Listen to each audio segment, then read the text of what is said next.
Transitory periods in life are always difficult, aren't they? We're swiftly stretched and thrust into a violent, stormy sea. We're called to swim between the chaos of mounting waves. Your view is obstructed. Your sense of purpose dilutes to the mere necessity, survival. Do whatever it takes to keep going.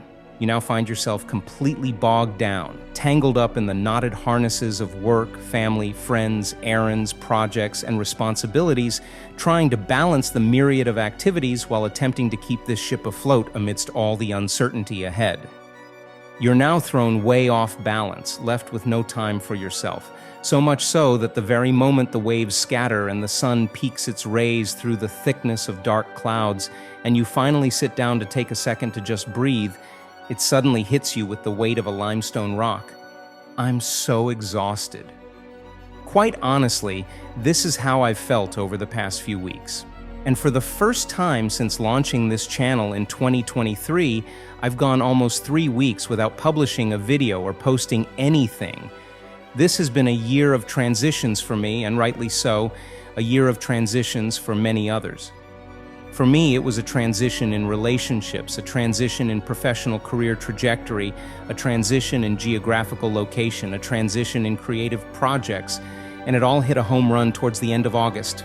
But transitory periods are also the norm of life. Isn't everything always in a state of flux? And isn't that the core teaching of the wabi-sabi philosophy? The reality is this: the pendulum of life is always swinging. Sometimes the oscillation is kind. It feels like a gentle sway with the wind. Other times it feels like all the forces in the world have conspired against you to swing your pendulum to the far right or the far left. The most important question here, though, is this: what do you do next? Do you cling onto that extreme and exert all your energy trying to maintain that rush? Or do you pause and swing the pendulum back to the center, to the place of inner peace, where you are in control of your own energetic flow in life? If you pull a pendulum 90 degrees to one side, it will swing back to the other side with the same force. That's just Newton's third law of motion. For each and every action, there's an equal and opposite reaction, and it keeps on swinging until it loses momentum and rests back at the center. The problem, however, is that throughout overwhelming transitory periods in life, when all the grounds underneath you have been pulled and you're now crawling along moving waters, it feels a lot easier to cling on to the extreme way of things. It's easier to keep rushing along with all the forces at play than to pause and give yourself a break. It's easier to plunge into the stream of chaos and be dragged in 100 directions than to shift down a gear and slowly swim out of it. It's easier to be pulled into extremes than it is to push your way into equilibrium. And yet we wonder, why do we reach burnout? How could it be that we end up feeling so exhausted, empty, and unable to cope with the demands of life? How did I reach the point of total and utter exhaustion? The answer is little by little, day by day. We break down little by little, day by day, just as how we build ourselves up little by little, day by day. The thing is, it's easy to neglect ourselves at the expense of all that's happening around us and fall into craters of woe and worry. It's easy to say, I'll meditate later, I'll journal later, I'll exercise later, I'll deal with it later. The problem is, however, at what point does later become now? At what point into the future will you rise to your senses and say, enough is enough? It's no secret that the pandemic's injection of uncertainty and abrupt lifestyle changes have played a pivotal role in you and me feeling much more overwhelmed than usual. In July 2020, FlexJobs partnered with Mental Health America, MHA, to conduct a survey of more than 1,500 respondents to check in on how people are faring mentally at work during these unprecedented times. And here's what they found: 75% of workers have experienced burnout, with 40% saying they've experienced burnout specifically during the pandemic. But more than that, I think it's the underlying pressure we feel as ambitious creatives, the pressure to keep performing at a high standard and producing at a high rate, the pressure to keep doing in spite of the fact that we're human beings and not human doings. Perhaps it's driven by our need for validation. Perhaps it's driven by a productivity-obsessed culture. Perhaps it's driven by the pace at which the news, technology, and modern-day life advance, and the irrationality of having to match it. But the blunt truth is this: the only pressure you feel is the pressure you exert onto yourself. That's it. In the Tao Te Ching, Lao Tzu wrote these words: "Peace is meant to be our natural state. A whirlwind never outlasts the morning, nor a violent rain the day. Just as earth and sky return to peace, so should we." When the pendulum of life swings, dance with it, don't resist it.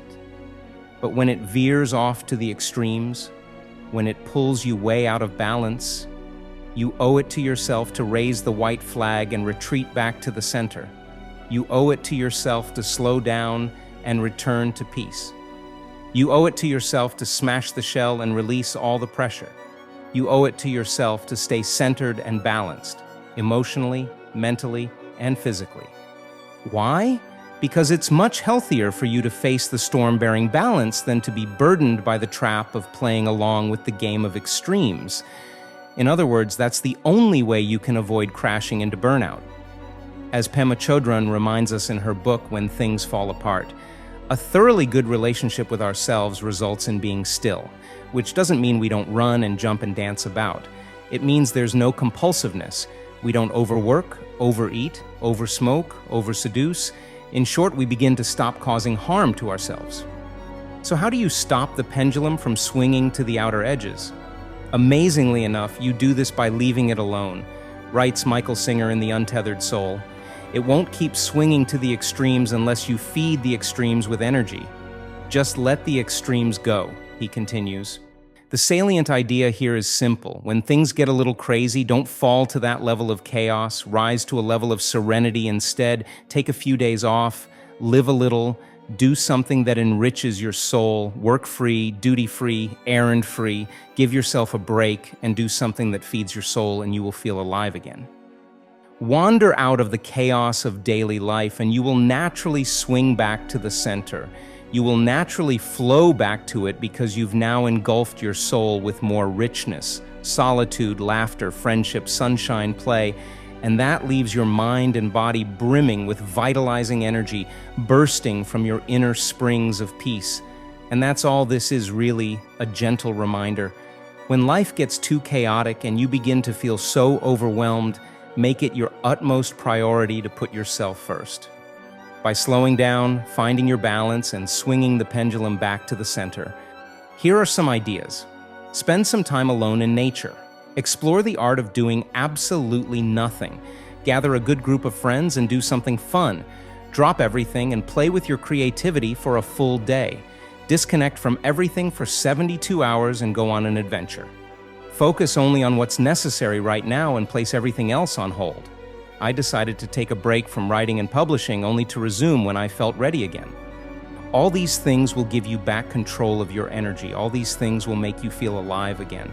All these things will draw your attention to the divine realization that it's only when we're balanced and centered that we allow ourselves the space to bathe in peace and fulfillment, and that is our space to claim our own.